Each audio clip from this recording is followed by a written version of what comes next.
परमेश्वर पिता का धन्यवाद करते हैं।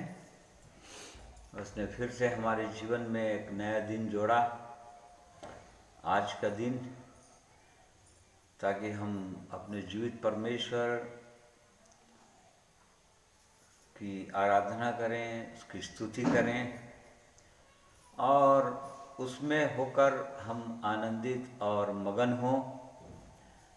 उसके पवित्र वचन की ओर और भी हम अधिक ध्यान लगा सकें और उसकी सिद्ध इच्छा हमारे जीवन के लिए और पूरी हो।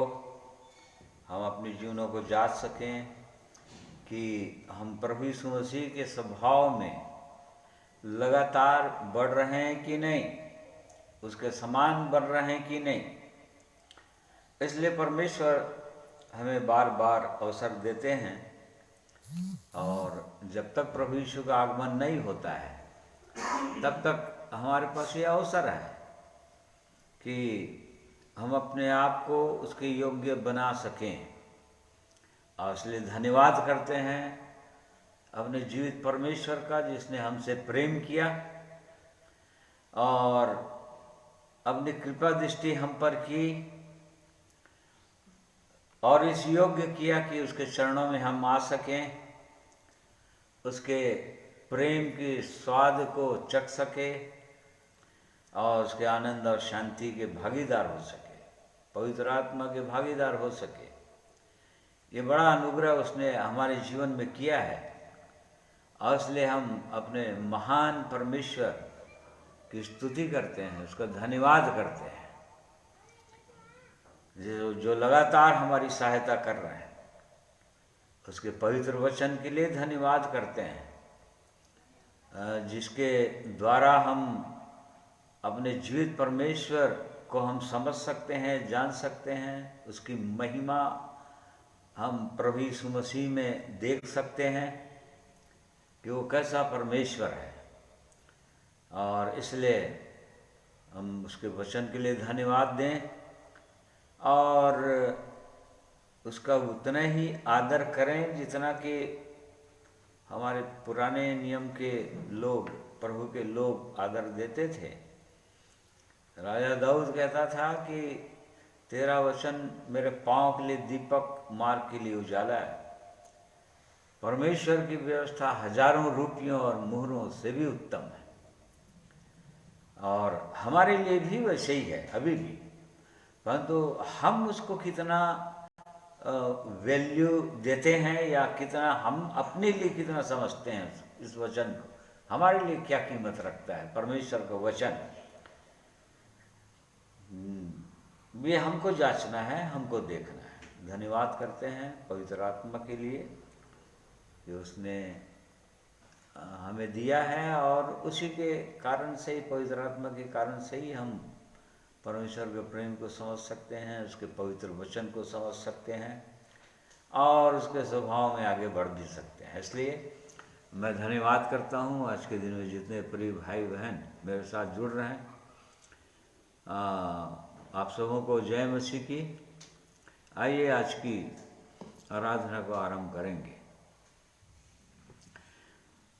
प्रेमी परमेश्वर पिता, सर्वशक्तिमान परमेश्वर, हम आपका धन्यवाद करते हैं प्रभु यीशु मसीह में ये बड़ा अनुग्रह के लिए जो आपने हमारे जीवन में किया, कि बड़ा उद्धार को हमने पाया और आप चाहते हैं प्रभु कि उद्धार हमारे जीवन में बना रहे और प्रतिदिन अपने उद्धार के कार्य को पूरा करते जाएं।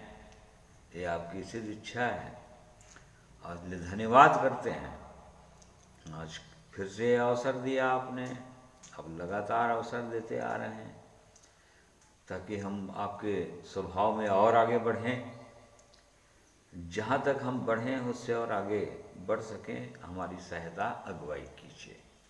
इसलिए आज के दिन की संगति को मैं आपके हाथों में सौंप देता हूँ।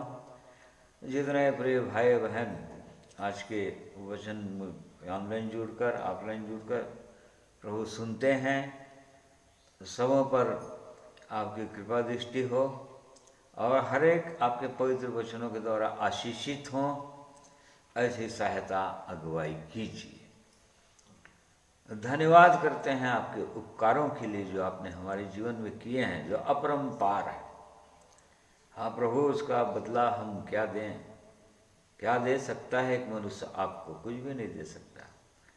और इसलिए आप ऐसा कुछ चाहते भी नहीं, बस ये चाहते हैं कि हम अपना जीवन आपको दे दें, टूटा हुआ पिसा हुआ मन आपको चढ़ा दें, यही आप चाहते हैं।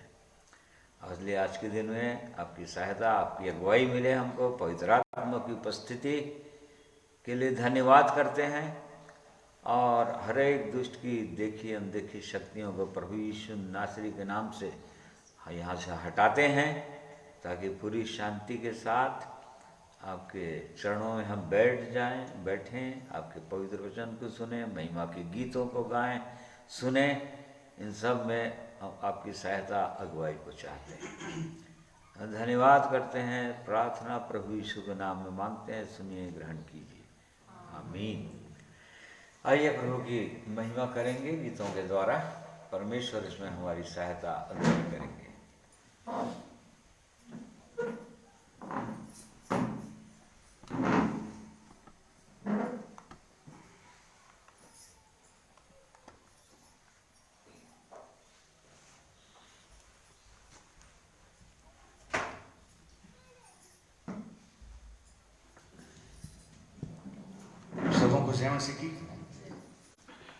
आइए परमेश्वर पिता की स्तुति करेंगे, धन्यवाद देंगे आज के दिन के लिए। सचमुच में परमेश्वर ने हमारी सहायता करी है आज, और आज का दिन दिखाया है कि हम उसकी महिमा करें। इसलिए ये गीत को गाएंगे। गीत नंबर 13 में पाया जाता है, आराधना हो आराधना, खुदावंद यीशु की आराधना। इस गीत के द्वारा परमेश्वर पिता की स्तुति करेंगे।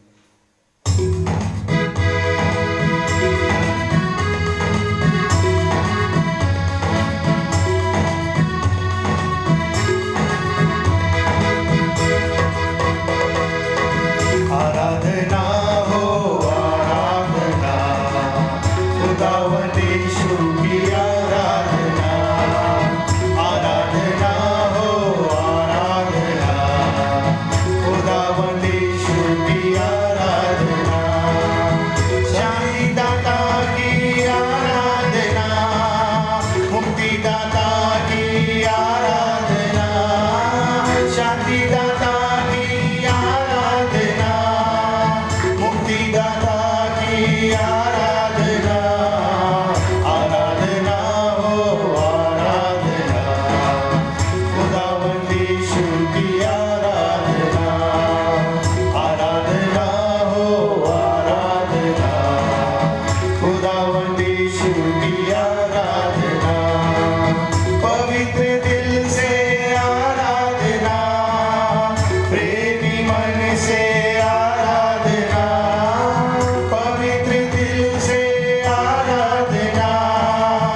परमेश्वर पिता का धन्यवाद देते हैं। सचमुच में हमारा परमेश्वर आराधना और स्तुति के योग्य परमेश्वर है, इसीलिए सचमुच में अपने पूरे मन पूरे हृदय से हम को परमेश्वर पिता की स्तुति करनी चाहिए, महिमा करनी चाहिए। इसलिए आइए एक और गीत गाएंगे, आवाज़ उठाएंगे, हम साज बजाएंगे, है यीशु महान अपना, ये गीत सुनाएंगे।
परमेश्वर पिता का धन्यवाद करते हैं गीतों के लिए। सचमुच में हमको हर समय अपनी आवाज़ उठानी चाहिए परमेश्वर पिता की स्तुति और महिमा करने के लिए, इसलिए परमेश्वर पिता का धन्यवाद करते हैं। एक और गीत को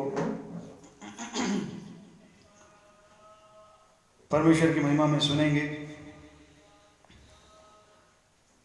बहुत ही सुंदर गीत है। इसके बोल है, मेरे शाफी मेरे हम सफ़र, मेरे दिल को तेरी तलाश है, मैं फूल हूँ तेरे बाग का और तू ही मेरी बहार है। सचमुच में यदि हमारा जीवन ऐसे ही हो जाए कि ओ परमेश्वर हमारा हम सफ़र बन जाए, हमारे संग संग चलने लगे, हमारी हर परिस्थिति में हमारे संग रहे, चाहे हमारे जीवन में सुख आए या दुख आए, यदि वो परमेश्वर हमारा शाफी और हमारा हम सफ़र बने तो ये सफ़र, ये सलीब के सफ़र हमारे लिए बहुत आसान हो जाएगा। और जहाँ पे हमारी पहुँचने की चाहत है, अभिलाषा है, उस पार वहाँ तक वो परमेश्वर की इच्छा है कि हम पहुँचें, और वो परमेश्वर की इच्छा है कि हम उसके संग होकर चले। इसलिए इस गीत को सुनते हैं, परमेश्वर पिता की महिमा करेंगे।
इसका हो भी लूं तो मिलेगा क्या, इसका हो तो मिलेगा क्या। ना जीते जी यहाँ चैन है और न मरने पर ही करार है। मेरे शाफी मेरे हम सफर, मेरे दिल को तेरी तलाश है।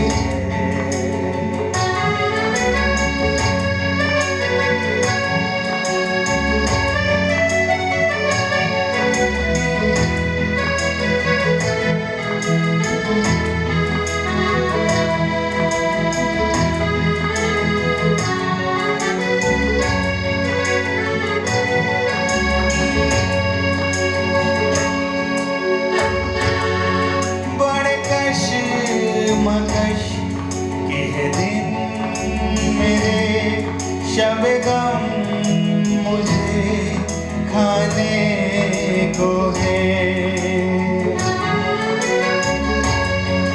बड़े कशमकश के है दिन मेरे, शब गम मुझे खाने को है, शब गम मुझे खाने को है।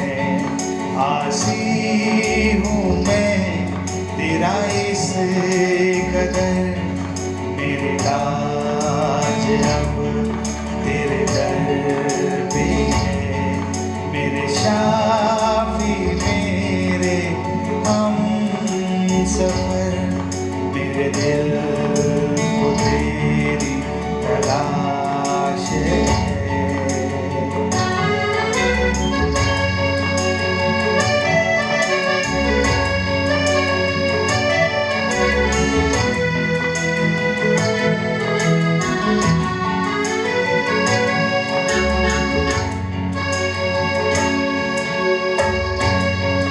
तेरा नाम ही मेरी बंदगी और कलाम ही मेरी जिंदगी। तेरा नाम ही मेरी बंदगी और कलाम ही मेरी जिंदगी और कलाम ही मेरी जिंदगी। जो उस पर से बहा दिया, उस लहू की मुझको आस है। मेरे शाफी मेरे हम सफर, मेरे दिल को तेरी तलाश है। मैं फूल हूँ तेरे बाग का और तू ही मेरी बहार है। मेरे शाफी मेरे हम सफर, मेरे दिल को तेरी तलाश है। मैं फूल हूँ तेरे बाग का और तू मेरी बहार है। मेरे शाफी मेरे हम सफर।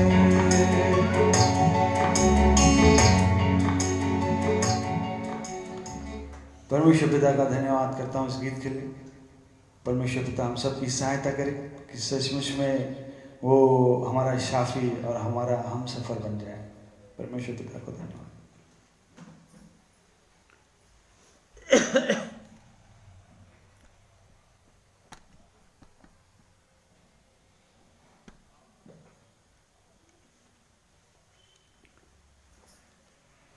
आइए आज के परमेश्वर के वचन की ओर ध्यान लगाएंगे, जो लूका 2 अध्याय उसका हम 29, 30, 31, 32 पद पढ़ेंगे। और कौन आज वचन पढ़ेगा? भैया पढ़ेंगे क्या? ये बुद्धा पढ़ोगे? यहाँ पास आना पड़ेगा।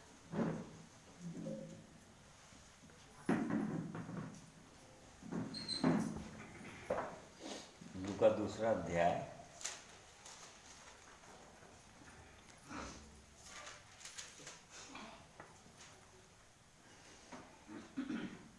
29 से 32।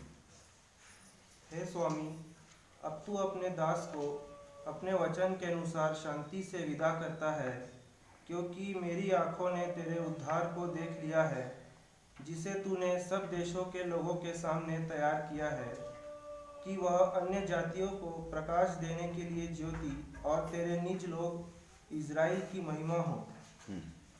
तो परमेश्वर का हम धन्यवाद करते हैं उसके पवित्र वचन के लिए। पिछले संडे को हमने देखा था, इसी का 34 और 35 पद को हमने देखा था कि समौन जो यरूशलेम में रहता था उसके विषय में लिखा है इधर 25 पद से कि वो धर्मी मनुष्य था, परमेश्वर का भक्त था, पवित्र आत्मा उसके ऊपर था और वो मसीह को देखना ही चाहता था इससे पहले कि उसकी मृत्यु हो। मतलब समझो मरने के एज में आ गया था, परंतु उसके हृदय की लालसा थी कि जब तक मैं मसीह को देख न लूं या उद्धार को मेरी आंखें ना देख ले तब तक मैं नहीं मरूंगा। उससे पहले मैं देखना चाहता हूं अपने महान परमेश्वर को, उसका अनुभव करना चाहता हूं।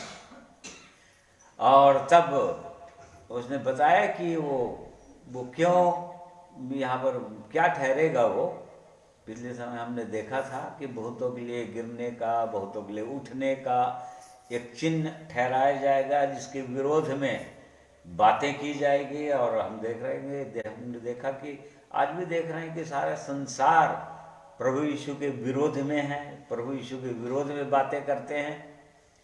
तो इन बातों को हमने देखा था और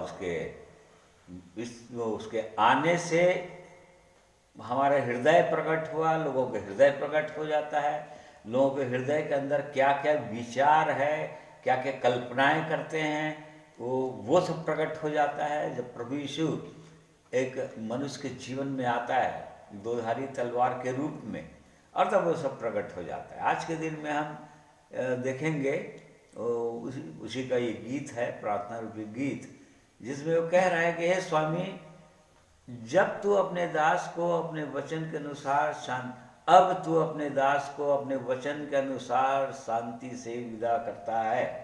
क्योंकि वो बालक यीशु उसके हाथों में दिया गया था और तब वो धन्यवाद दे रहा है परमेश्वर, क्योंकि मेरी आंखों ने तेरे उद्धार को देख लिया है जिसे तूने सब देशों के लोगों के सामने तैयार किया है कि वह अन्य जातियों को प्रकाश देने के लिए ज्योति और तेरे निज लोग इस्राएल की महिमा हो। तो आज के दिन में हम 32 पद को देखेंगे विशेष करके कि वह अन्य जातियों को प्रकाश देने के लिए ज्योति और तेरे निज लोग इस्राएल की महिमा हो। अन्य जातियों के लिए प्रभु यीशु ज्योति और परमेश्वर के लोगों के लिए, इस्राएलियों के लिए, पुराने नियम के इस्राएलियों के लिए, नए नियम के अंदर जो लोग आ जाते हैं, वाचा प्रभु यीशु के वाचा के लहू से धुल जाते हैं, उनको भी अपना निज भाग बोलता है, इस्राएल बोलता है, अपनी निज प्रजा बोलता है। पहला पत्रस 2:9 के अनुसार कि उसके पवित्र लोग तुम हो गए, मेरी निज प्रजा तुम हो गए। तो नए नियम के विश्वासियों को भी बोलता है इस्राएल।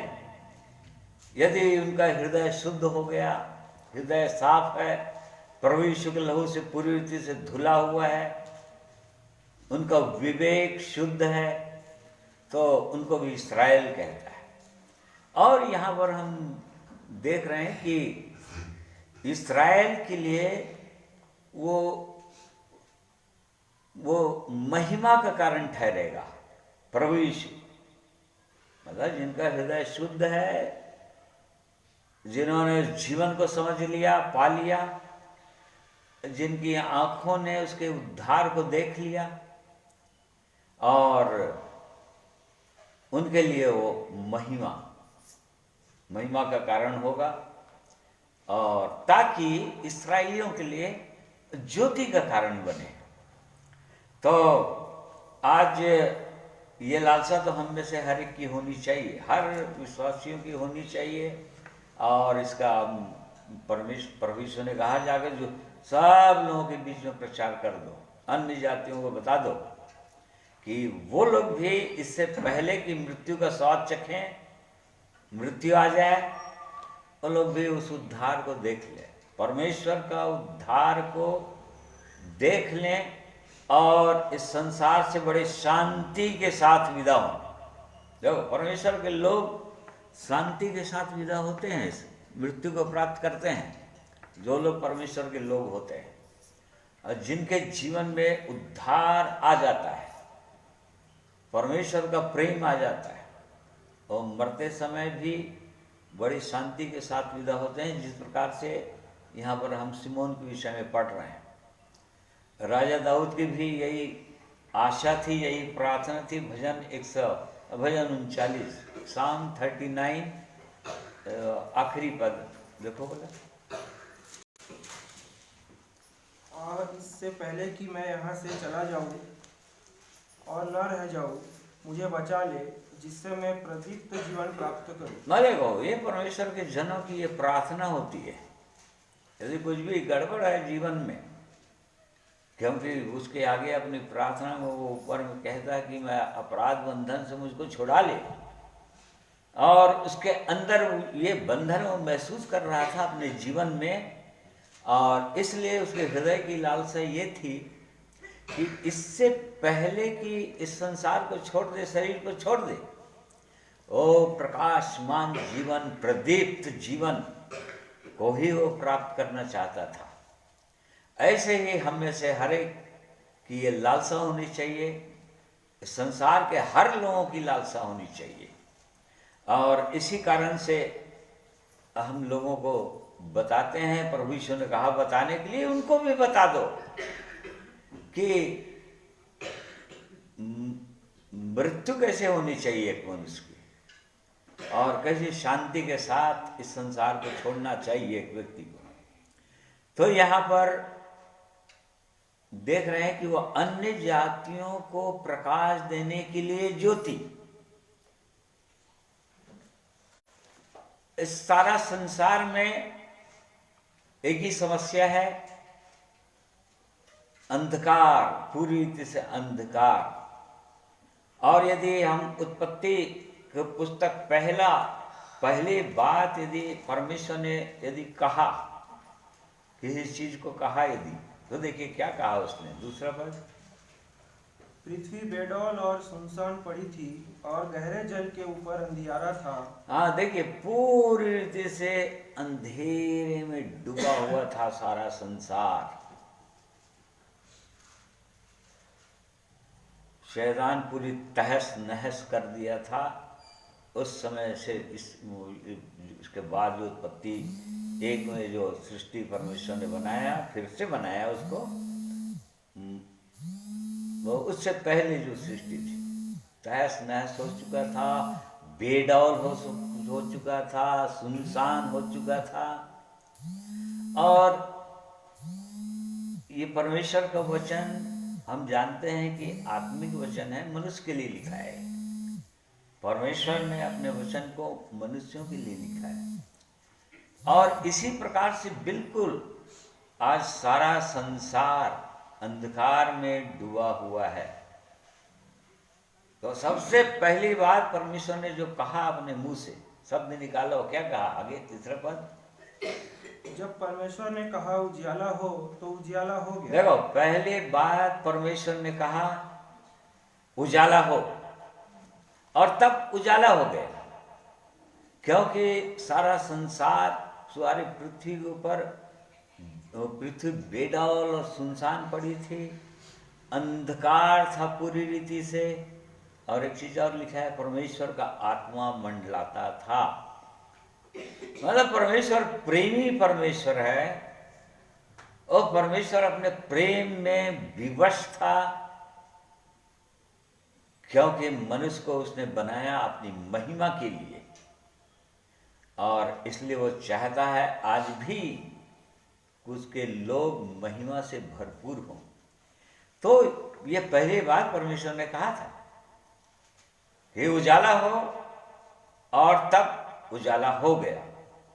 और दूसरा काम, जो पहली काम जो परमेश्वर ने किया पृथ्वी पर, वो क्या काम किया आगे, और परमेश्वर ने उजियाले, थोड़े जोर से पढ़ो ना। और परमेश्वर ने उजियाले को देखा कि अच्छा है, और परमेश्वर ने उजियाले को अंधियारे से अलग किया।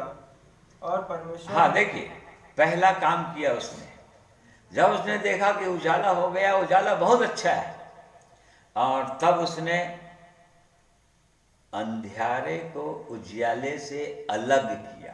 देखो, वो परमेश्वर अंधकार का राजा नहीं है, वो अंधकार प्रसन्न नहीं होता, वो परमेश्वर प्रकाश है, वो ज्योति है। और इसीलिए उसने पहला काम ये किया कि घोर अंधकार था, प्रकाश कहा, पहला शब्द कहा उसने प्रकाशित हो, उजाला हो गया। दूसरा काम जो किया उसने, उजाले को अंधेरे से अलग किया। और आज भी वही काम कर रहा है वो। परमेश्वर का काम यही, उसकी इच्छा यही है। सारा संसार, यशाया 60 का हम दूसरे पद में पढ़ते हैं, इस पृथ्वी पर तो घोर अंधियारा छाया हुआ है। सारी पृथ्वी पर घोर, जाति जाति के लोग। हाँ, पढ़ो जाए दूसरा पद। देख, पृथ्वी पर तो अंधियारा और राज्य राज्य के लोगों पर घोर अंधकार छाया हुआ देखिए, है। पृथ्वी पर चारों ओर अंधेरा ही अंधेरा है, लोगों के जीवन के अंदर अंधियारा ही अंधियारा है, घोर अंधेरा है। परमेश्वर ने कहा था बेडौल सुनसान पड़ा था पृथ्वी, वही दशा आज मनुष्य की है। आज मनुष्य बेडौल है, कोई चीज मनुष्य का व्यवस्थित नहीं है। इर्मिया कहता है मनुष्य अपना कदम बढ़ाता तो है, अपना डग उठाता तो है, परंतु उसको पता नहीं उसका डग किधर जाते हैं। कोई व्यवस्थित जीवन नहीं है मनुष्य का, सब बिखरा हुआ जीवन है, अशांत जीवन है, क्योंकि अंधकार का जीवन है पूरी रीति से। उस परमेश्वर की इच्छा थी कि ऐसे जगह में ज्योति चमकाए, और वही ज्योति वो चमकाना चाहता था।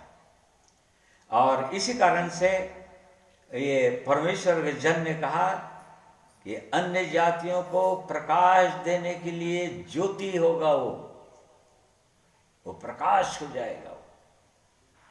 कौन? वो जिस उद्धार को उसने देख लिया, अर्थात प्रभु यीशु। यूहन्ना 1 अध्याय उसका 4वां वचन पढ़िए।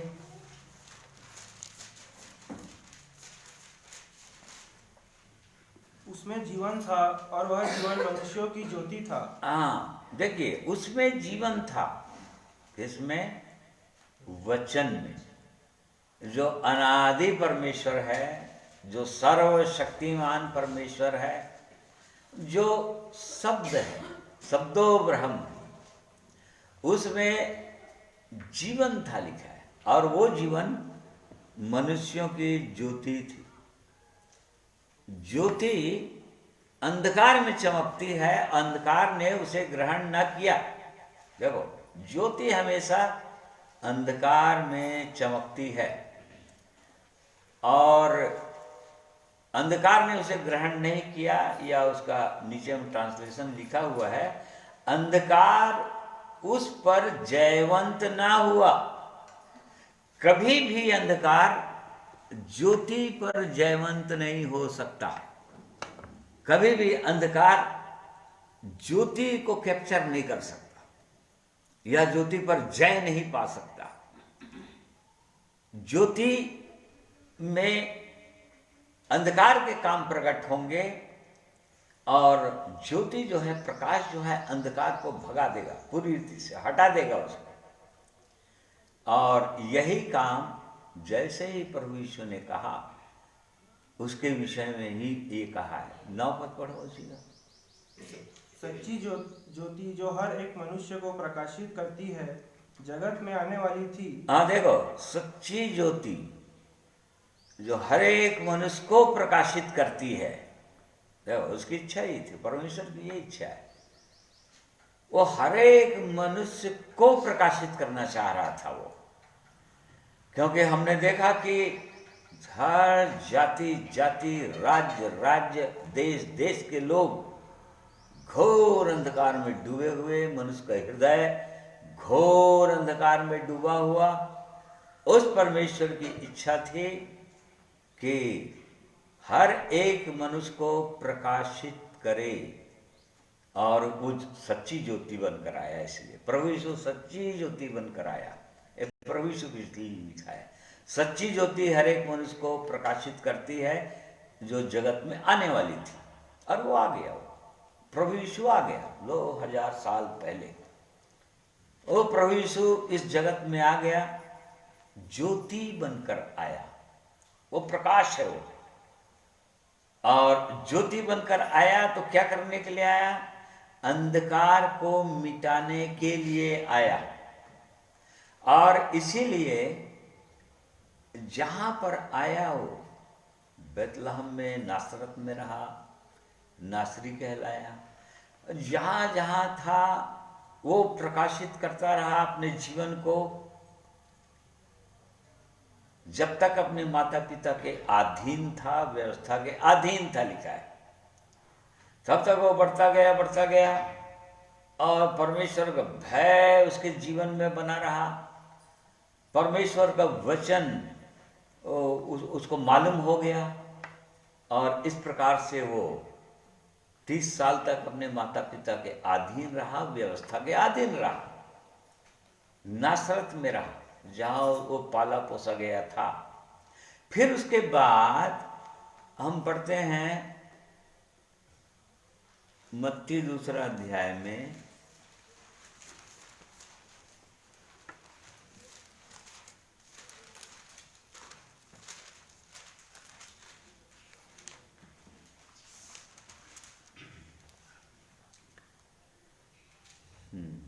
तेरह पद से पढ़िए, जहाँ सॉरी 4 अध्याय।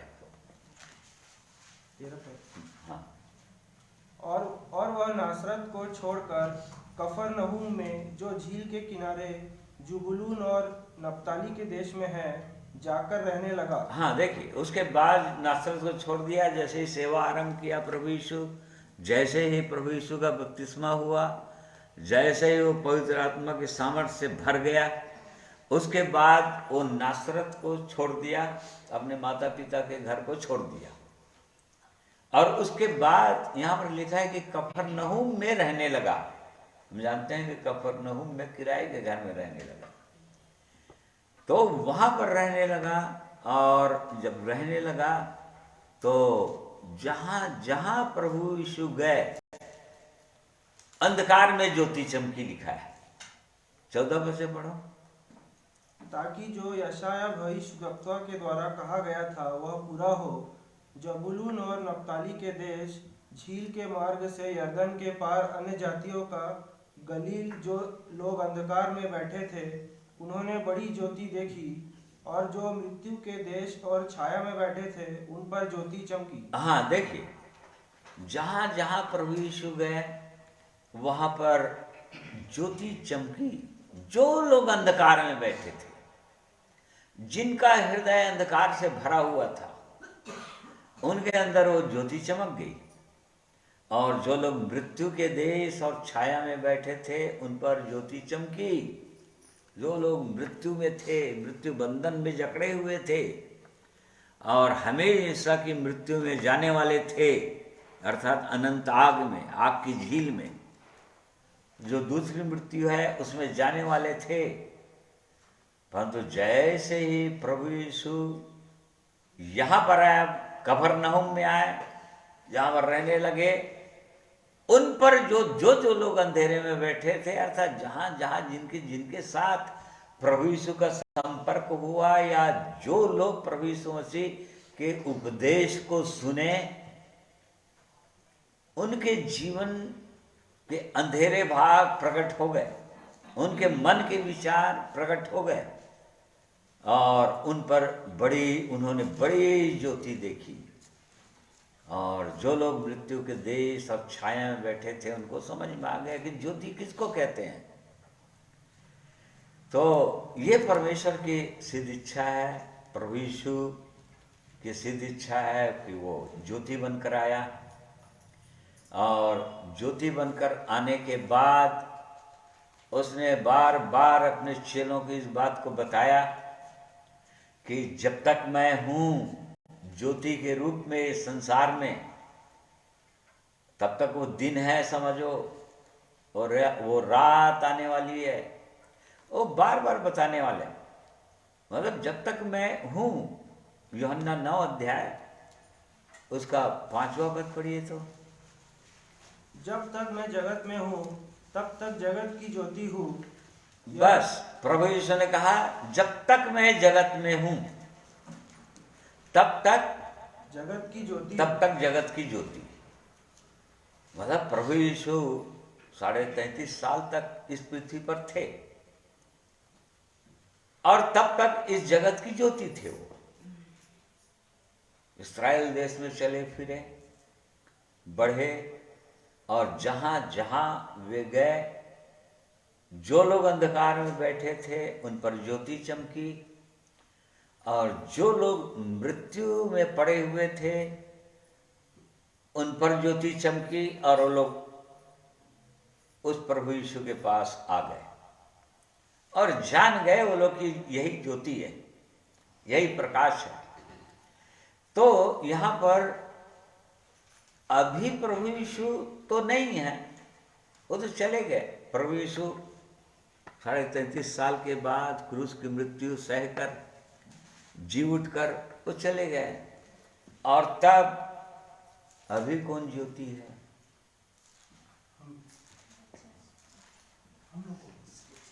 हाँ, कौन जगत की ज्योति है अभी? सबको हमको जांचना चाहिए। मत्ती 5 अध्याय उसका 14 पद पढ़िए।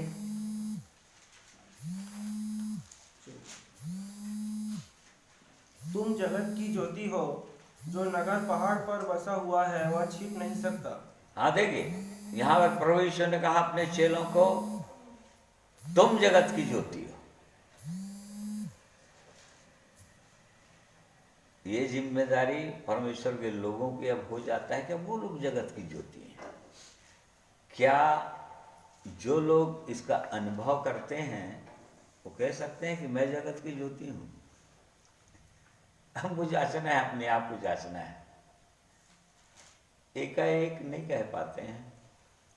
क्यों? क्योंकि अभी भी अंधकार में बहुत सारे लोग डूबे रहते हैं, बहुत लोगों के अंदर अंधकार रहता है, या बहुत भागों के अंदर, जीवन के बहुत भागों में या जीवन के बहुत क्षेत्रों में अंधकार रहता है। इस कारण से वो लोग कह नहीं पाते कि हम जो जगत की ज्योति। परंतु प्रभु यीशु की यही इच्छा थी कलीसिया के लिए, चर्च के लिए, कि चर्च जगत की ज्योति बने। उसमें चर्च के अंदर जितने लोग आते हैं वे सब जगत की ज्योति बने। और ज्योति क्या चीज है? वो जीवन है। बोला एक का हम 4 पद में पढ़े, उसमें जीवन था। किसमें? वो परमेश्वर के वचन में। वही वचन वो प्रकट हो गया। वो जो परमेश्वर के वश में था, यशायाह 29-29 में लिखा है, जो बातें परमेश्वर के वश में है, परमेश्वर के वश में है, वो परमेश्वर जानता है सब कुछ। इसलिए कोई नहीं जान रहे थे कि वो कौन ज्योति क्या है। कल्पना कर रहे थे कि ज्योति है, प्रकाश है, वो परमेश्वर प्रकाश है, परमेश्वर ज्योति है, परमेश्वर प्रेम है, परमेश्वर सत्य है, परमेश्वर आनंद और शांति है। परंतु जानते नहीं थे, ये वचन को जानते थे कि परमेश्वर ऐसा है। जब तक परमेश्वर उसको प्रकट नहीं करता तो कोई नहीं जान पाता। इसी कारण से उसमें जो चूंकि वो जीवन था, वो जीवन मनुष्यों की ज्योति थी, उसने प्रकट कर दिया। और कैसे प्रकट कर दिया? 5 अध्याय का उसका 16 पद पढ़िए। हाँ, क्या चीज है ज्योति? मतलब ज्योति है क्या चीज, या जीवन क्या है? हाँ, 16 पद। इस कारण यहूदी यीशु को सताने लगे। नहीं, सॉरी, मत्ती 5 का 16। उसी प्रकार तुम्हारा उजियाला मनुष्यों के सामने चमके, कि वे तुम्हारे भले कामों को देखकर तुम्हारे पिता की जो स्वर्ग में है बड़ाई करे। हाँ देखो, यहाँ इस वचन के अनुसार प्रकाश क्या चीज है बोल रहा है प्रभु यीशु। तुम्हारे भले काम, विश्वासियों के भले काम, ये प्रकाश है। उसी प्रकार से तुम्हारा उजियाला मनुष्यों के सामने चमके, ताकि तुम्हारे भले कामों को देखकर, मतलब लोग ज्योति देखना चाहते हैं। मतलब क्या देखना चाहते हैं? विश्वासियों के अंदर भले काम देखना चाहते हैं, परमेश्वर का काम देखना चाहते हैं, परमेश्वर का प्रेम देखना चाहते हैं, परमेश्वर का सत्य देखना चाहते हैं, परमेश्वर का धीरज, परमेश्वर की शांति, आनंद, ये देखना चाहते हैं। शांति का काम देखना चाहते हैं। ये है ज्योति। वो तो चला गया, प्रभु यीशु तो चला गया। प्रभु यीशु ने अपनी आखिरी महायाजकी प्रार्थना में भी कहा था, यूहन्ना 17 उसका 11 पद में, कि अब मैं जगत में नहीं रहूंगा,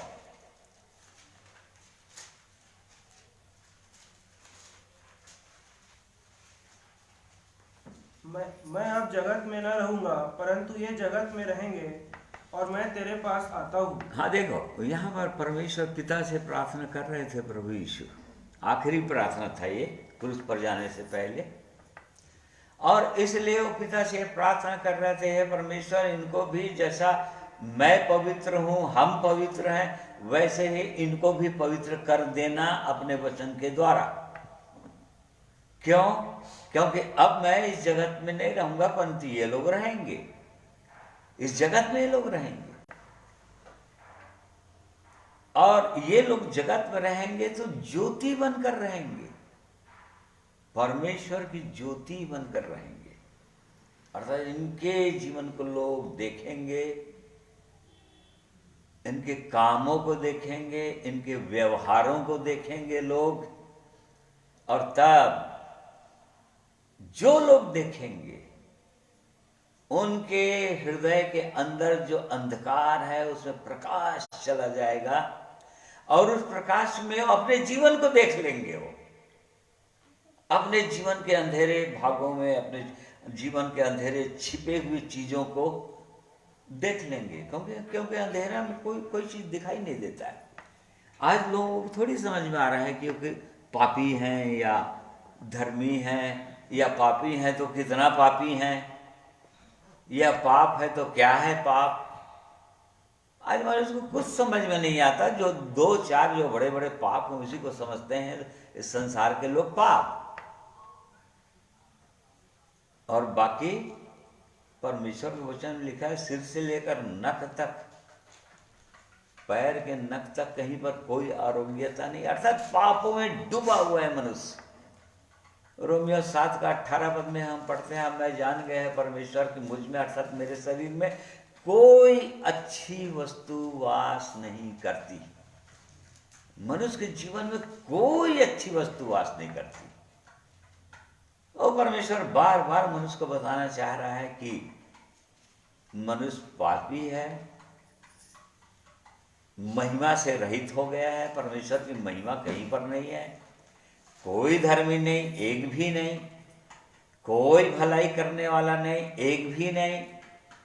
रोमियो 3:10 में हम पढ़ते हैं आगे। तो ये परमेश्वर की इच्छा है कि लोग जाने, परंतु जानेंगे कैसे? ये तो चारों ओर अंधकार ही अंधकार है, और जब तक प्रकाश न दिखाई दे उनको, जब तक प्रकाश में अंधेरा दूर न हो, तब तक वो कैसे देख पाएंगे कि उनके जीवन में क्या क्या बातें हैं, क्या क्या पाप है? नहीं जान पाएंगे, क्योंकि अंधेरे में कोई चीज नहीं दिखाई देती। तो यह परमेश्वर की सिद्ध इच्छा और मनसा है। तो उसने कहा कि प्रभु यीशु के लोग अब इस जगत में रहेंगे, अपने चेलों के विषय ये जगत में रहेंगे हे पिता, इसलिए इनको ऐसा पवित्र कर देना, ऐसा प्रकाशित कर देना कि लोग इनके भले कामों को देखकर वो पिता परमेश्वर की बड़ाई करने लगे, और उस ज्योति के पास वो लोग भी आ जाए, उन पर भी ज्योति चमक जाए, उनको भी समझ में आ जाए कि हम मृत्यु की दशा में पड़े हुए हैं। क्योंकि जब तक ज्योति नहीं चमकेगी तब तक मनुष्य को समझ ही नहीं आता कि मृत्यु बंधन में जकड़ा हुआ है, वो मृत्यु में है, नहीं समझ में आता मनुष्य को।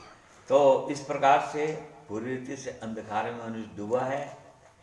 ये कलीसिया की जिम्मेदारी है। जो लोग सुंदर जीवन का अनुभव करते हैं, उद्धार का अनुभव करते हैं, अब उनके ऊपर ये बोझ है कि उनको जगत की ज्योति होना है और हमको जांचना है कि क्या मैं जगत की ज्योति हूं। अब जगत की ज्योति हूं मतलब अपने आप में हम जगत की ज्योति नहीं हो सकती, इसको भी समझना है। नहीं तो कोई कहेगा कि मनुष्य तुम जगत की ज्योति, मैं जगत की ज्योति हूं। प्रभु यीशु ने कहा नीति 5:14 में, तो कैसे उसने कहा? यूहन्ना 8:12 पढ़िए।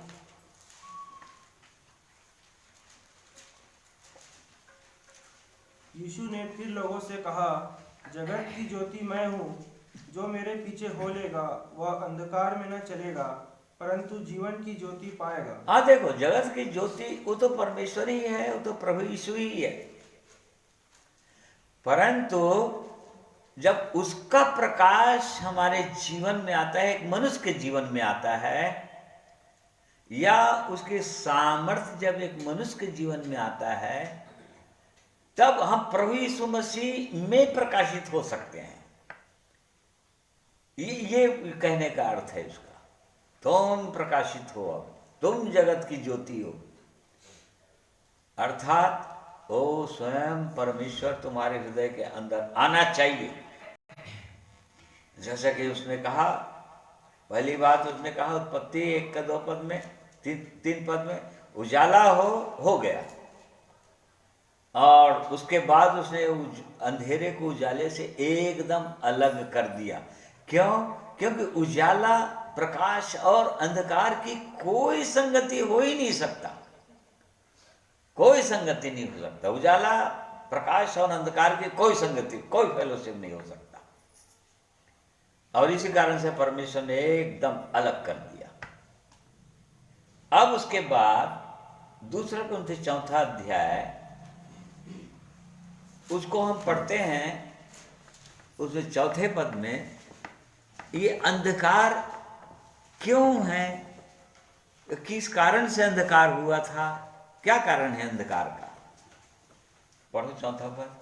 और उन अविश्वासियों के लिए जिनकी बुद्धि इस संसार के ईश्वर ने अंधी कर दी है, ताकि मसीह जो परमेश्वर का प्रतिरूप है उसके तेजो में सुसमाचार का प्रकाश उन पर चमके। आप देखिए अंधेरे का कारण क्या है? बेडौल सुनसान पड़ा हुआ है मनुष्य का जीवन, सुनसान है, कोई आनंद नहीं, कोई शांति नहीं, कोई भरपूरी नहीं, कोई अच्छाई नहीं। केवल मनुष्य चिंताओं में डूबा हुआ है, समस्याओं में डूबा हुआ है, हाय हाय हाय हाय करके मनुष्य जी रहा है संसार में।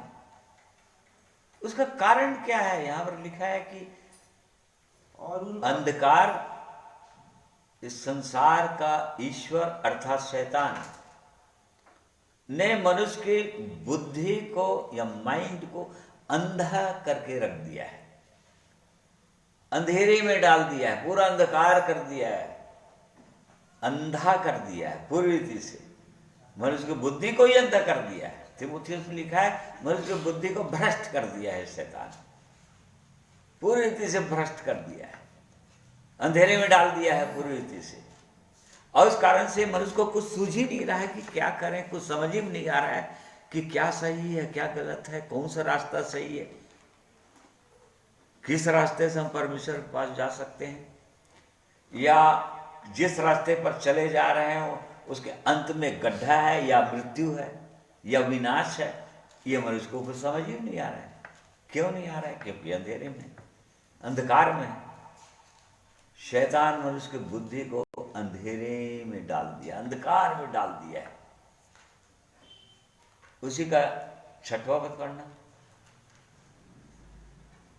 इसलिए कि परमेश्वर ही है जिसने कहा अंधकार में से ज्योति चमके, और वही हमारे हृदयों में चमका कि परमेश्वर की महिमा की पहचान की ज्योति यीशु मसीह के चेहरे से प्रकाशमान है। हाँ देखो, जिस परमेश्वर ने कहा कि उजाला हो, उत्पत्ति 1:3 में, वही उजाला तुम्हारे हृदय के अंदर चमक गया, बोल रहे हैं यहां पर। एक विश्वासी के अंदर जो लोग प्रभु यीशु के पास आ जाते हैं पश्चाताप करके, मन फिराकर, वही उजाला, वही प्रकाश जिसको परमेश्वर ने कहा, एक मनुष्य के हृदय के अंदर जैसे ही वो कहता है, इनके हृदय के अंदर वो प्रकाश आ जाए, वही प्रकाश यहां पर लिखा है, पौलुस लिखा है, तुम्हारे हृदय में भी चमक गया। काहे के लिए हृदय में चमक गया वो प्रकाश? काहे के लिए? उसी को फिर पढ़ो। इसलिए कि परमेश्वर ही है जिसने कहा अंधकार में से ज्योति चमके, और वही हमारे हृदयों में चमका कि परमेश्वर की महिमा की पहचान की ज्योति यीशु मसीह के चेहरे से प्रकाशमान। हाँ, इसलिए हमारे अंदर वो प्रकाश चमका, वो ज्योति आई एक विश्वासी के हृदय के अंदर, जो प्रभु यीशु के चरणों में आया, पश्चाताप के साथ आया, वही जैसे ही चमका। काहे के लिए चमका? ताकि परमेश्वर के महिमा की पहचान की, जो क्या लिखा है फिर पढ़ो, वही हमारे हृदयों में चमका कि परमेश्वर की महिमा की पहचान की ज्योति। देखो, परमेश्वर की महिमा की पहचान की ज्योति, देखो, परमेश्वर की महिमा की पहचान की ज्योति प्रभु यीशु मसीह के चेहरे के द्वारा हम पर प्रकट हो। मतलब जिनके जिनके हृदय के अंदर वो ज्योति आई, जो स्वयं ज्योति है, जो प्रभु यीशु कह रहा है, मैं जो जगत की ज्योति हूं, और वही ज्योति जिनके हृदय में चमक जाती है। चमकती क्यों है? यहां पर कारण लिखा, किस कारण से चमकना चाह रहा है वो? ताकि परमेश्वर की पहचान, महिमा की पहचान, ओ परमेश्वर का जीवन, तुम्हारे काम, तुम्हारा उजाला ऐसे चमके जिसे तुम्हारे भले कामों को देखकर लोग पिता की महिमा करें, लोग पिता की बड़ाई करें। अरे ये तो पिता की पहचान है इसके अंदर, तो क्योंकि पिता को किसी ने नहीं देखा था। यूहन्ना ने कहा उस परमेश्वर को किसी ने देखा ही नहीं था। इसी कारण से उस परमेश्वर को शरीर धारण करके आना पड़ा। क्यों नहीं देखा था? क्योंकि परमेश्वर आत्मा है, और आत्मा के हड्डी और मांस नहीं होता, शरीर नहीं होता, इसलिए किसी ने परमेश्वर को देखा नहीं था। जैसे ही प्रभु यीशु शरीर धारण करके आए, जैसे ही वो परमेश्वर शरीर धारण कर लिया, उसने पिता को दिखा दिया अपने में। वो वचन देह धारण कर लिया, वो परमेश्वर का जो वचन अनादि ब्रह्म, वही वचन पूरी रीति से प्रभु यीशु मसीह में प्रकट हो गया। वचन में लिखा है वो प्रेम करता है, प्रेम करो आपस में, प्रेम की कोई कर नहीं सका। परंतु जैसे ही वो शरीर में धारण करके आया, चूंकि वो प्रेम है, उसने प्रेम करके लोगों को दिखा दिया। इसको प्रेम बोलते हैं कहा। उसने सेवा करके दिखा दिया, अपने चेलों का पांव धोकर दिखा दिया। और उसने देखो सेवा ये है कहा, यदि तुम उसको गुरु और प्रभु कहते हो तो मैं हूं, सही कह रहा है। परंतु जब प्रभु और गुरु होकर तुम्हारे पांव धोए तो तुमको भी ऐसा ही करना चाहिए। मैंने तुमको नमूना दिखाया है, मैंने तुमको आदर्श दिखा दिया है। कोई नहीं कर सकता था ऐसा, कोई प्रेम नहीं कर सकता था, कोई अपने दुश्मन से क्षमा नहीं कर सकता था, अपने बैरी से कोई प्रेम कर नहीं सकता था। उस प्रेम को शरीर धारण करके आना पड़ा, और तब उस प्रकट। अब कैसे प्रकट करेगा? वो तो नहीं है इस पृथ्वी पर, वो तो चला गया, वो तो चला गया। अब कैसे होगा? अब वही काम अभी भी करना चाहता है परमेश्वर। बिल्कुल वैसी काम करना चाहता है। पहला यूहन्ना 4 अध्याय, यहाँ पर सुंदर पद लिखा है।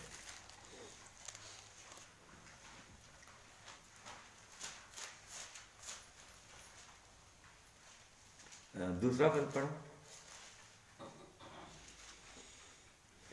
परमेश्वर का आत्मा तुम इस रीति से पहचान सकते हो, जो आत्मा मान लेती है कि यीशु मसीह शरीर में होकर आया है, वह परमेश्वर की ओर से है। बिल्कुल वही यीशु मसीह एक मनुष्य के जीवन में होकर चलना और फिरना चाह रहा है, शरीर में होकर आया। इसी से तुम पहचान लोगे बोला, क्योंकि बहुत से झूठे भोजदक्ता उठ खड़े हुए हैं। इसलिए आत्माओं को पहचानो, परखो कि परमेश्वर की ओर से है कि नहीं। कैसे परखोगे? यदि मसीह यीशु किसी के शरीर में होकर चल फिर रहा है, उसकी बोली, उसकी भाषा के द्वारा पहचान लोगे, उसके कामों के द्वारा पहचान लोगे कि हाँ, इसके अंदर ओ परमेश्वर का आत्मा है। वो परमेश्वर का तीसरा रूप है, पवित्र आत्मा के रूप में वो परमेश्वर एक मनुष्य के, इस मनुष्य के जीवन में आ गया है। इस रीति से तुम पहचान सकते हो, बोल दिया। बार बार इन चीजों को क्लियर करता ही रहा। परमेश्वर अपनी आत्मा के द्वारा, अपने चेलों के द्वारा, अपने भक्तों के द्वारा लगातार बताता ही रहा, बताता रहा। तो प्रिय भाइयों बहनों, वो ज्योति इसलिए चमका है, यदि चमका है तो, और वो चाहता है कि अन्य जो जातियों के लिए ज्योति का काम देगा, अन्य जातियों के लिए ज्योति का काम, अपने लोगों के लिए महिमा का काम। परमेश्वर की महिमा इनके हृदय के अंदर है, इनके जीवन में। अर्थात परमेश्वर का भला भला काम, भले भले कामों से ये लोग भरे हुए हैं। तो ये आना चाहिए। परमेश्वर प्रभु यीशु प्रेम करने लगा आते ही लोगों से, अपने प्रेम को प्रकट किया उसने। जो प्रेम किसको कहते हैं उसने बताया कि प्रेम कैसे कहते। लोग नहीं जानते थे प्रेम किसको कहते हैं। हाँ, प्रेम सब सुना था, परंतु किसी के जीवन में देखा ही नहीं था संसार में कि प्रेम किसको कहा, किसको जाता है।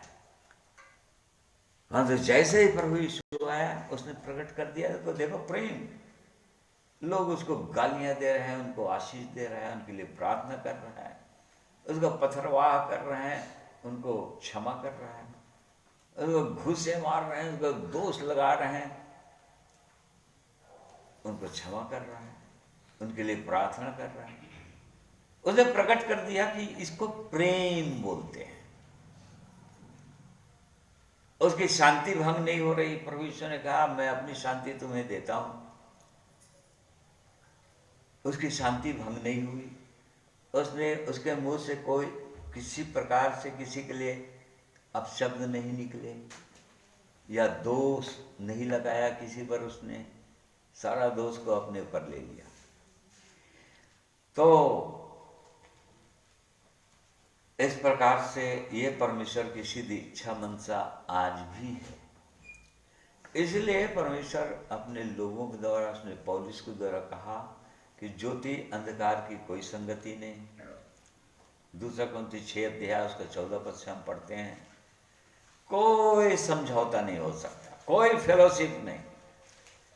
पहला यूहन्ना 1 का हम 7वें पद, 6वें और 7वें पद में पढ़ते हैं, परमेश्वर प्रकाश है। 5वें पद में लिखा है परमेश्वर प्रकाश है, उसमें कोई अंधकार नहीं। उसके बाद 6वें पद में हम पढ़ते हैं, यदि जो कोई कहता है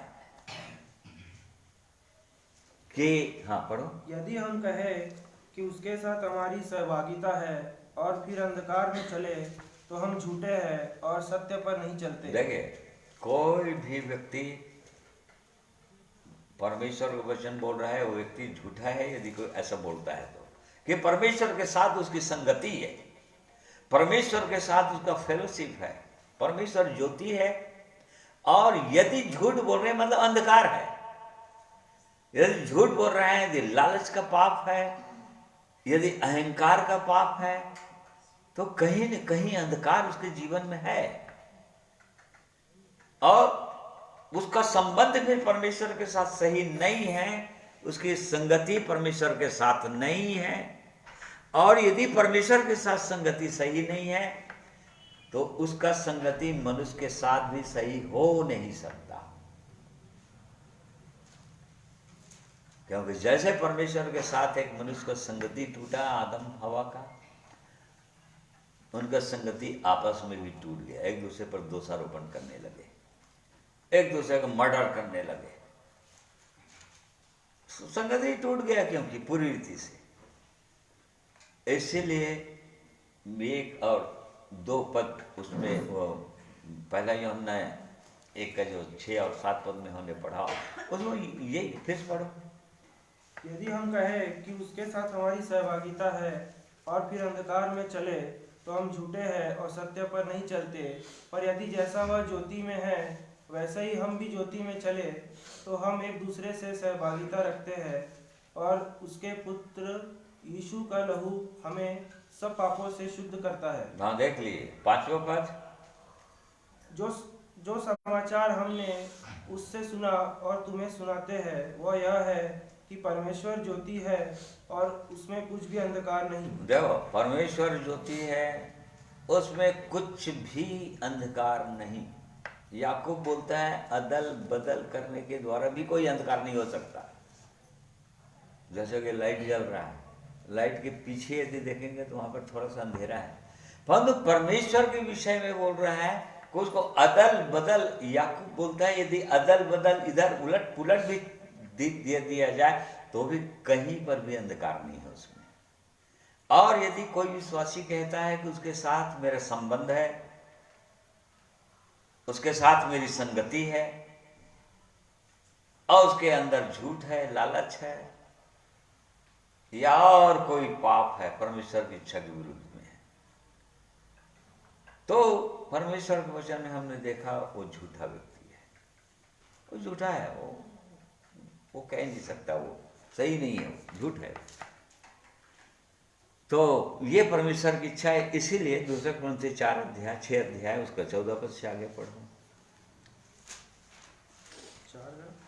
6 का 14 पद से।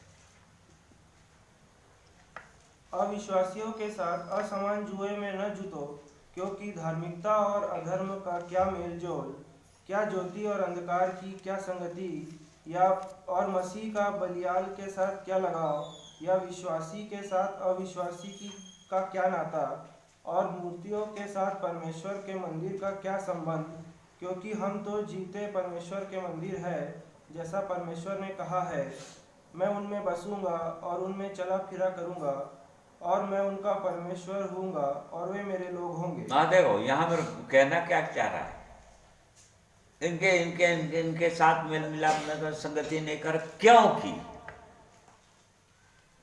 परमेश्वर ने कहा है कि मैं तुम में बसूंगा और मेरे साथ तुम्हारी संगति होगी। यहाँ पर तुम्हारी संगति तो अंधकार के साथ है, यहाँ तो तुम्हारी संगति अविश्वासियों के साथ है, उनकी बातों में हाँ हाँ मिलाते हो, उनके अनुसार काम करते हो,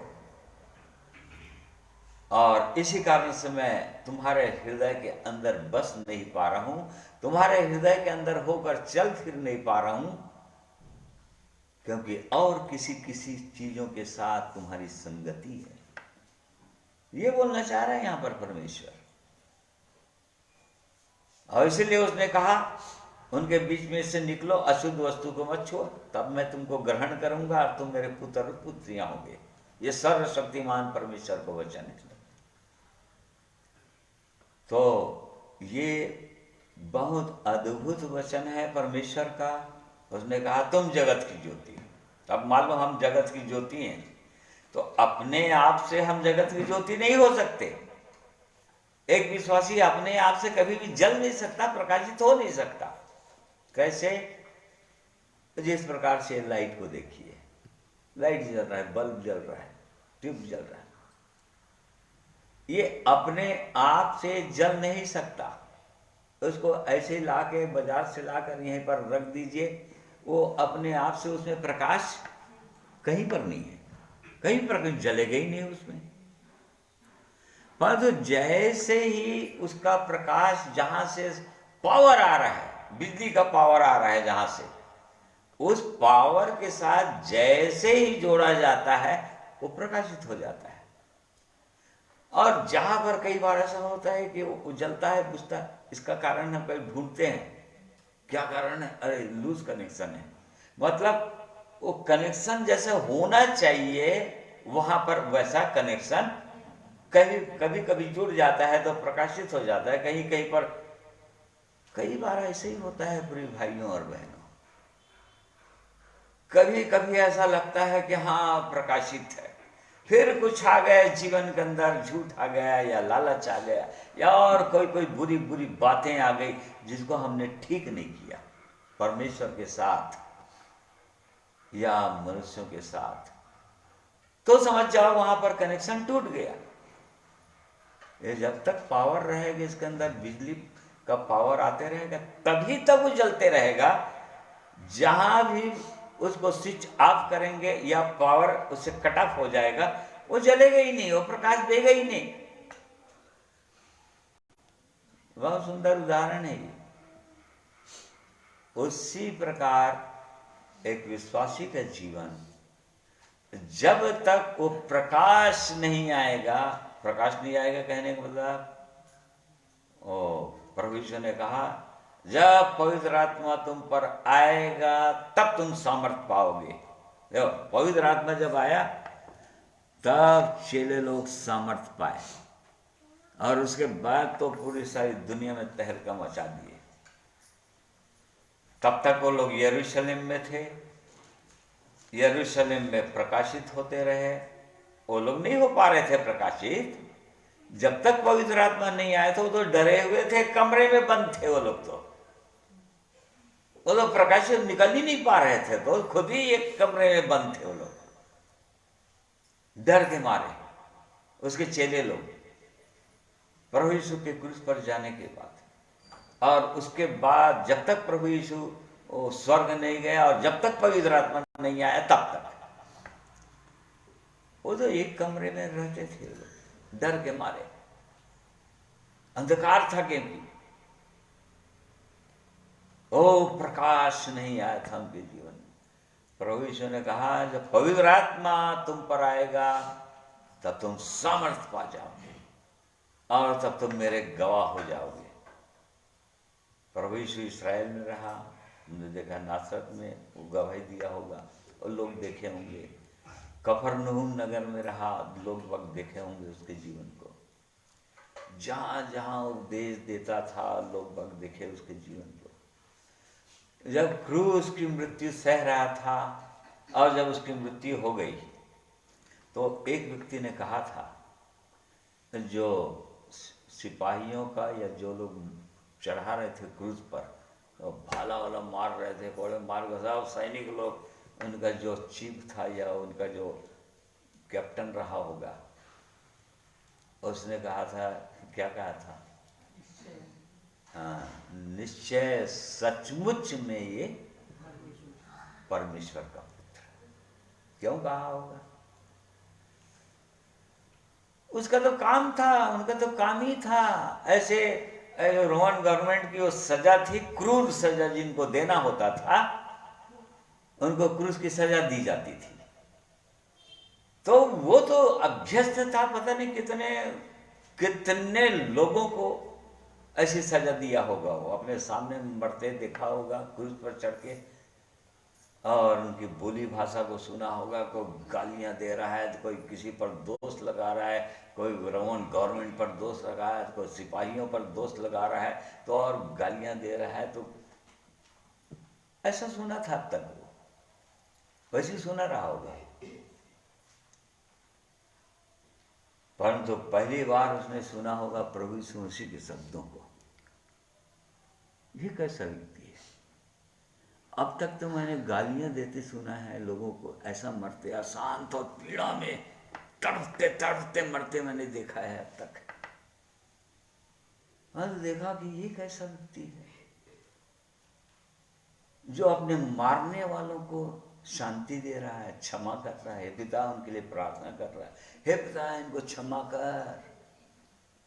प्रेम वाणी बोल रहा है अपने मुंह से, और जान गया ये कोई साधारण व्यक्ति नहीं है। ऐसे ही प्रिय भाइयों और बहनों, यहाँ पर क्या हो गया? वो प्रकाश, प्रभु यीशु मसीह प्रकाश था, ज्योति था। अंधकार पर क्या करता है ज्योति? हमने पढ़ा, जय प्राप्त कर लेता है। अंधकार पर जय प्राप्त करता है। ओ सिपाही के अंदर जो उनका अगुआ था, लीडर था, उनके अंदर वो अंधकार सब पड़ा हुआ था, और प्रकाश को देखा उसने, और अंधकार पर जय पा गया। उसने कहा यह निश्चय परमेश्वर का पुत्र था, और निश्चित रूप से वो जीवन पा गया होगा, उद्धार पाया होगा, और परमेश्वर के जीवन को पा गया होगा। ऐसे बहुत सारे लोग जीवन पा गए होंगे जो प्रभु यीशु मसीह को मारे होंगे, या उसका लहू जिनके ऊपर छीटा पड़ा होगा प्रभु यीशु का, और निश्चित रूप से वो लोग जीवन पा गया। तो हमको जांचना चाहिए कि क्या हमारे जीवन में प्रकाश है। यदि पवित्र आत्मा आ गया एक मनुष्य के जीवन में, उसका पहचान क्या है? क्या पहचान होगा? पवित्र आत्मा से भर गए, ऐसा क्या पहचान? बहुत सारे लोग बोलेंगे ओ पवित्र आत्मा से भर गया, तो क्या बोलना चाहिए उनको? अन्य अन्य बोलना। क्या होगा? पवित्र आत्मा से भर गए तो क्या होगा बोलेंगे? प्रेरितों का हम 1 का 4 पद को बताएंगे। ओ पवित्र आत्मा उनके अंदर आया, सब के सब सामर्थ्य से भर गए, अन्य अन्य भाषा बोलने लगे।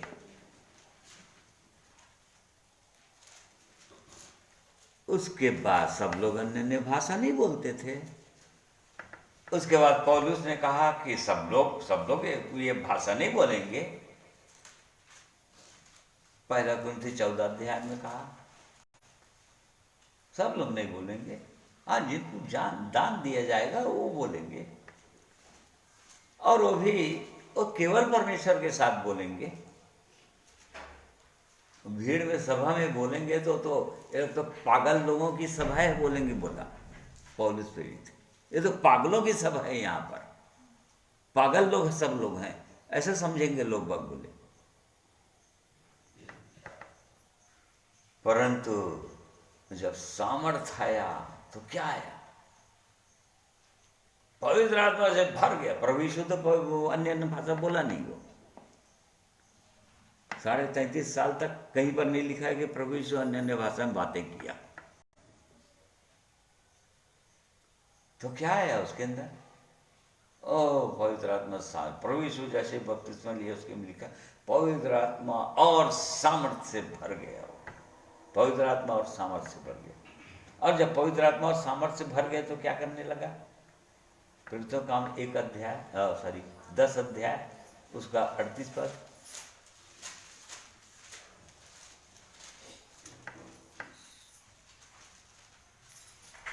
परमेश्वर ने किस रीति से यीशु नासरी को पवित्र आत्मा और सामर्थ्य से अभिषेक किया, वह भलाई करता और सबको जो शैतान के सताए हुए थे अच्छा करता फिरा, क्योंकि परमेश्वर उसके साथ था। हाँ देख लो, ये परमेश्वर के साथ हुआ। ओ पवित्र आत्मा और सामर्थ्य से भर गया था वो। उसके बाद केवल भलाई करता फिरा, और जितने लोग शैतान के सताए हुए थे, आज लोग शैतान के सताए हुए हैं, अशांत करके रखा हुआ है, लोगों को चिंताओं में डुबा कर रखा हुआ है, पापों में डुबा कर रखा हुआ है, लोगों को चैन नहीं लेने दे रहा है। कई लोगों की नींद नहीं आती है, क्योंकि वो चिंताओं में डूबे हुए हैं, समस्याओं में डूबे हुए हैं। ओ प्रभु यीशु सामर्थ्य से भर गया था, पवित्र आत्मा से भर गया था, परमेश्वर उसके साथ था। और और हम उन हाँ, सब बस बस रोमियो 5 अध्याय और 5 पद पढ़िए। क्या चीज से भर जाना चाहिए एक मनुष्य को? और आशा से लज्जा नहीं होती, क्योंकि पवित्र आत्मा जो हमें दिया गया है उसके द्वारा परमेश्वर का प्रेम हमारे मन में डाला गया है। हाँ देखिए, और जब पवित्र आत्मा से भरपूरी की ये पहचान है, पवित्र आत्मा से भर गए, उसका कोई ये पहचान नहीं है कि अन्य भाषा बोल रहे हैं। पवित्र आत्मा से भरा हुआ जीवन होगा। यहां पर लिखा है पवित्र आत्मा के द्वारा परमेश्वर अपना प्रेम उंडेल देता है एक मनुष्य के अंदर।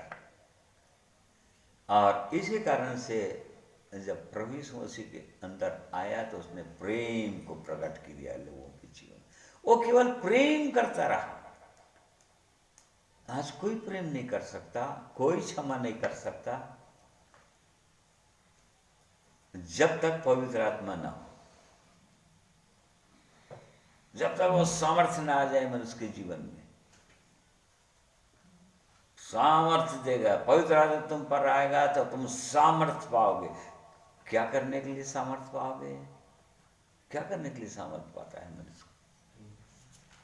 प्रेम से भर जाओगे, क्षमा का जीवन हो जाएगा, धीरज का जीवन होगा, आनंद और शांति से भर जाओगे। पवित्र आत्मा के जीवन, ये भरपूरी का पहचान, पवित्र आत्मा के ये पहचान, पवित्र जीवन होगा। अंधकार के साथ किसी भी प्रकार से संगति नहीं होगी, समझौता नहीं होगा। ये पवित्र आत्मा से की भरपूरी का पहचान होगा प्रिय भाइयों पर। यह परमेश्वर की इच्छा है, सिद्ध इच्छा है। तो जो परमेश्वर की सिद्ध इच्छा है, जिसके आने का उद्देश्य जो था, जो हमने देखा,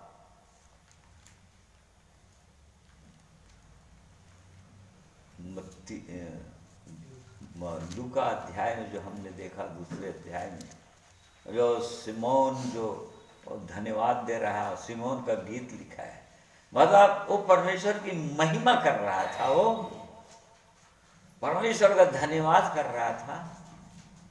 उस जीवित परमेश्वर के उद्धार की बाट जो हो रहा था, और उसकी हृदय की लालसा थी कि तब तक मैं मृत्यु नहीं देखना चाहता जब तक अपने उस ज्योति को देख न लूं, मैं उद्धार को मैं देख न लूं, उस महिमा को देख न लूं।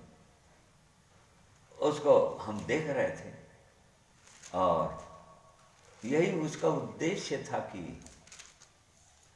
वो क्या बनाना चाह रहा है मनुष्य को, प्रभु यीशु की क्या इच्छा थी। हमने देखा कि मेरी आंखों ने तेरे उद्धार को देख लिया है, जिससे तूने सब देशों के लोगों के सामने तैयार किया है कि वह अन्य जातियों को प्रकाश देने के लिए ज्योति।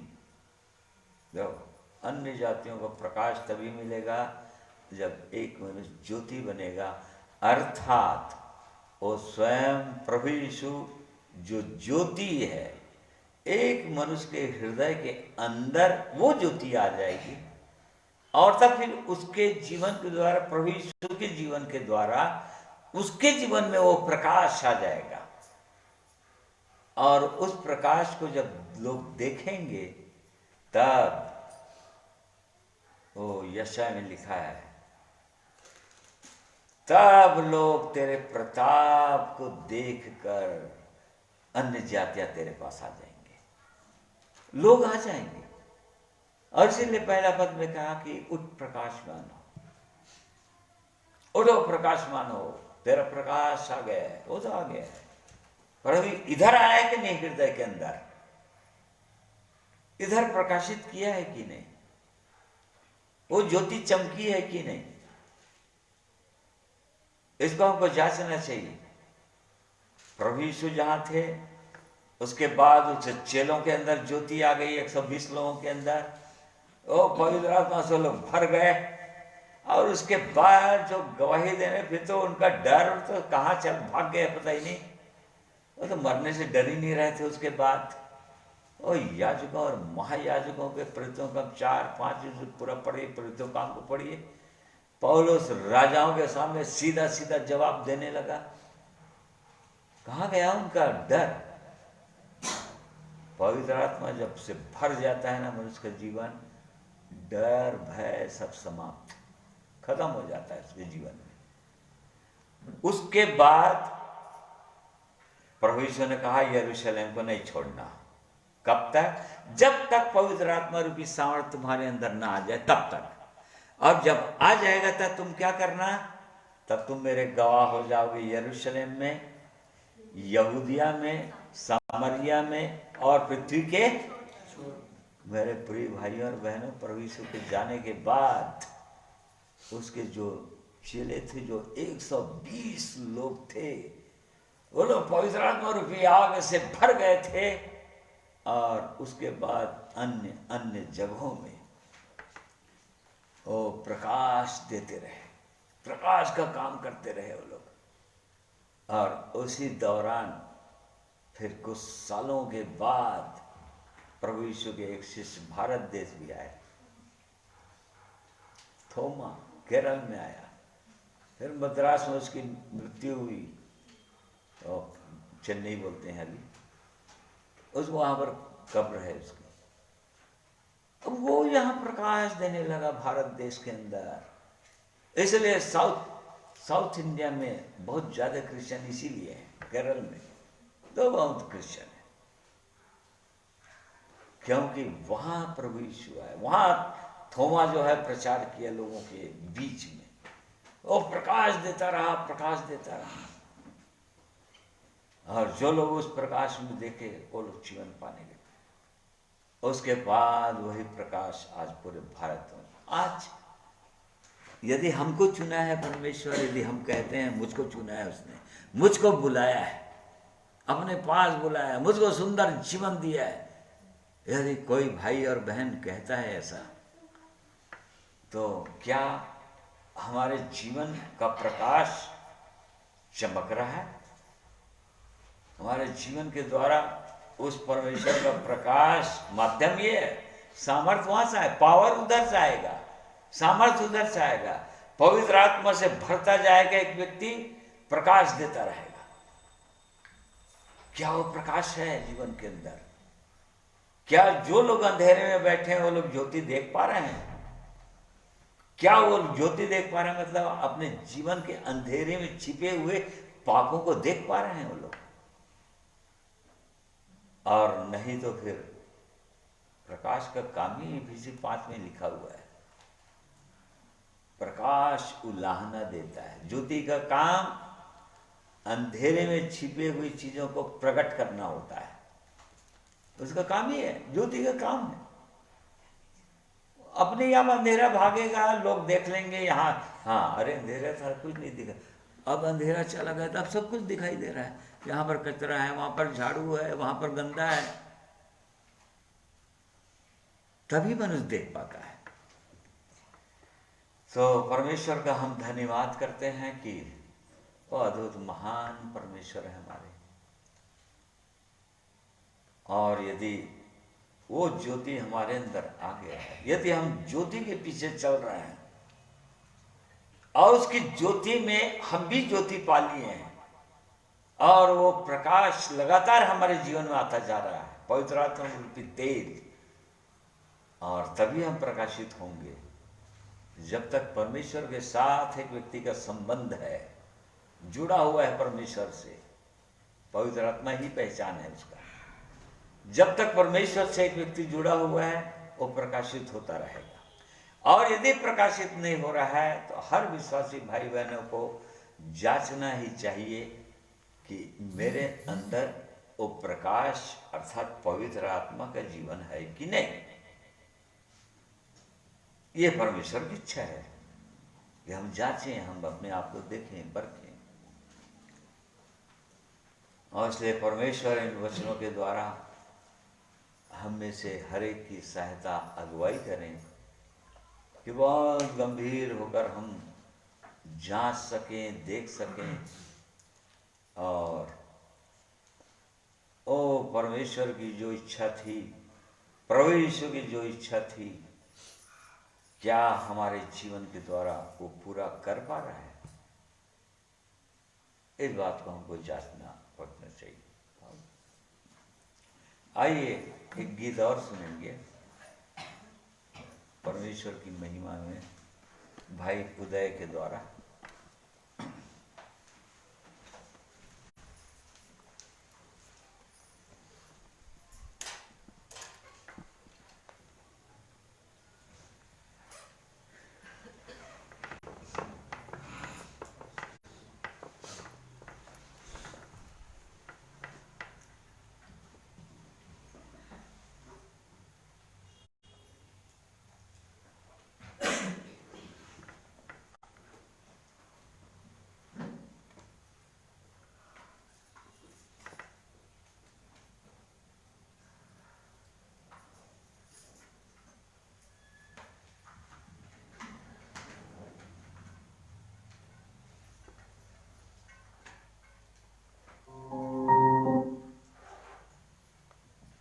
अब सबको जय मसीह की।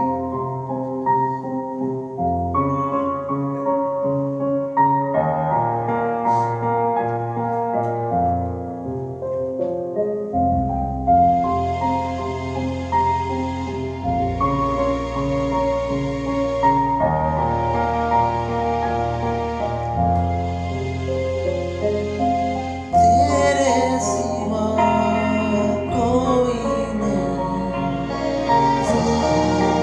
जो भर सके, तेरे सिवा कोई नहीं जो भर सके। अपने परों में तू छुपा मिले ले मुझे,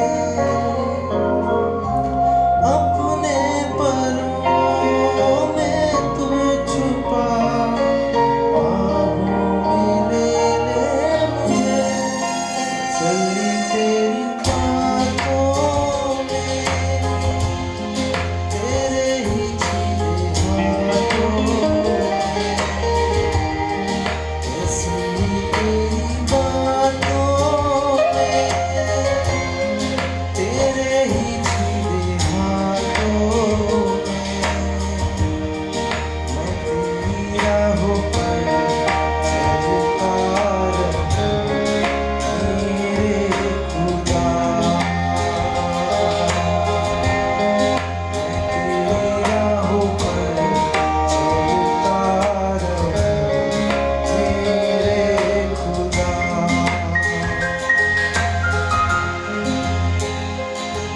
कफारा मेरे पापों का तू, छुपने की तू ही जगह।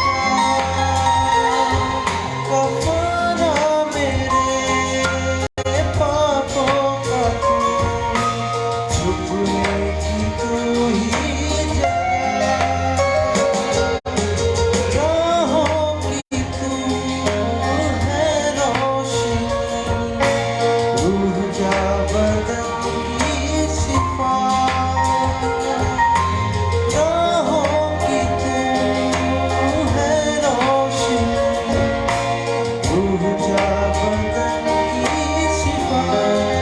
सांसें मुझे भर दे तू, लहू से मुझे धो दे तू। मस्सा से मुझे भर दे तू, लहू से मुझे धो दे तू। मैं तेरी राहों पर चलता रहूं मेरे खुदा। मैं तेरी राहों पर चलता रहूं मेरे खुदा।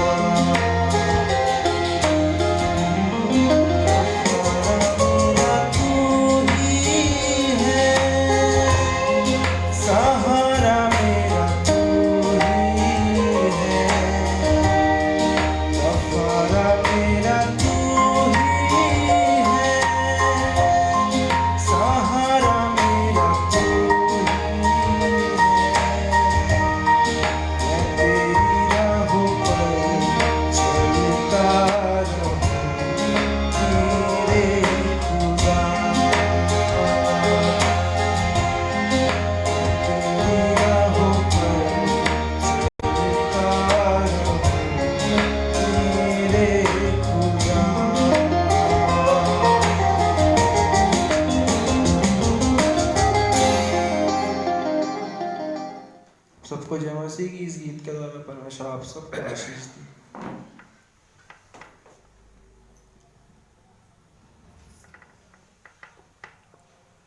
धन्यवाद करते हैं परमेश्वर का और सुंदर गीतों के लिए जो उसकी महिमा के लिए उसके लोग गाते हैं और उसके द्वारा सचमुच में अपने जीवनों को भी हम देखते हैं, देखना चाहिए कि वास्तव में उसकी महिमा के लिए हम गा रहे हैं या नहीं, उसकी महिमा हो रहा है कि नहीं अपने हमारे जीवनों के द्वारा। और इसलिए जीवित परमेश्वर का धन्यवाद करते हैं। आज के दिन में उसने हमारी सहायता की अपने पवित्र वचन के द्वारा। वो बताना चाहा कि उसने हमको ज्योति बनाया है और वो चाहता है कि हम बिल्कुल वैसे ही प्रकाशमान हो जाएं, जिससे कि हमारे जीवन के अंदर वो भले भले काम जिनके लिए परमेश्वर ने हमको बनाया वो प्रकट हो और इस प्रकार से लोग वो पिता की महिमा करें। और जो लोग उस परमेश्वर की महिमा करने लग जाते हैं, प्रभु यीशु की महिमा करने लग जाते हैं, वो लोग उसके चरणों में आ भी जाते हैं। और इसलिए परमेश्वर की सिद्ध इच्छा और मनसा है हम सबों के लिए। और इसलिए आज के दिन में मैं आप सबों को धन्यवाद करता हूँ, मेरे प्रिय भाइयों और बहनों जो लोग मेरे साथ ऑनलाइन परमेश्वर के वचन को सुने हैं, धीरज के साथ जो बैठ के सुने हैं, मैं सबों का धन्यवाद करता हूँ। परमेश्वर आप सबों को और आशीषित करे, आने वाले दिनों में सचमुच में प्रकाशित हो, व्यक्तिगत रीति से कलीसिया के रूप में, कलीसिया का प्रकाश चारों ओर चमकने लगे। और जैसे कि और कई कलीसियाओं के विषय में पौलुस ने कहा, ओ तुम्हारा प्रकाश, तुम्हारी ज्योति और दूसरे कलीसिया तक पहुंच गया है। तुम्हारा जीवन तुम्हारा कैसा है, वो परमेश्वर की सिद्ध इच्छा और मनसा। इसलिए हम में से हर एक भाइयों और बहनों की ये जिम्मेदारी है कि हम परमेश्वर के साथ कैसे चल रहे हैं। इसलिए परमेश्वर को मैं धन्यवाद करता हूँ। आप सबों को जय मसीह कहता हूँ। आइए प्रार्थना करते हैं। प्रेमी परमेश्वर पिता, हम एक बार फिर से आपका धन्यवाद करते हैं कि आपने हम सबों की सहायता किया है। धन्यवाद करते हैं पिता परमेश्वर आपके पवित्र प्रेम के लिए, पवित्र वचन के लिए, पवित्र आत्मा की उपस्थिति के लिए, आपके दर्द के लिए, प्रभु यीशु आपकी प्रार्थनाओं के लिए, जो पिता के दाहिने बैठकर आप हमारे लिए विनती करते हैं। इसलिए जैसे पौलुस कहता है कि मसीह का रूप तुम में जब तक ना बन जाए, मैं तुम्हारे लिए चिंतित हूँ, परेशान हूँ, तुम्हारे लिए मैं प्रार्थना करता हूँ। हे पिता परमेश्वर, आपकी यही इच्छा है प्रभु यीशु कि हम में से हरेक के अंदर मसीह का रूप बनता ही चला जाए, मसीह हम में बढ़ता चला जाए, हम घटते चले जाएं, शून्य हो जाए।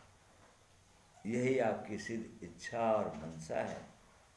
हम धन्यवाद करते हैं पिता परमेश्वर आपकी कृपा दृष्टि के लिए, आपकी उत्तम उत्तम कल्पनाओं के लिए जो आप अपने लोगों के लिए रखते हैं। और इसलिए अपने आप को, जीवन को एक बार और हम अपने आपके चरणों में लाते हैं। महान प्रभु, अपने जीवन आपको सौंप देते हैं। आपकी इच्छा हमारे जीवनों के द्वारा पूरी होगी, यही हमारा समर्पण है।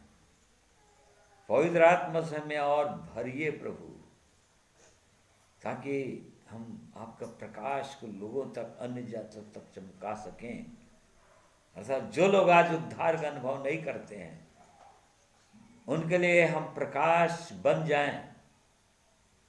हम में से हर एक की सहायता, अगुवाई कीजिए। आपके वचन के लिए धन्यवाद करते हैं, पवित्र आत्मा के लिए धन्यवाद करते हैं।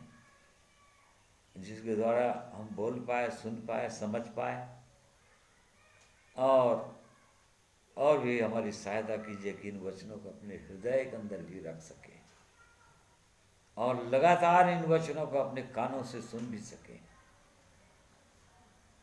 और इसलिए प्रभु सब बातों के लिए धन्यवाद देते हैं।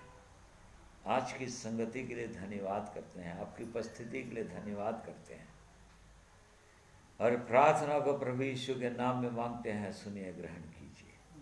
आमीन।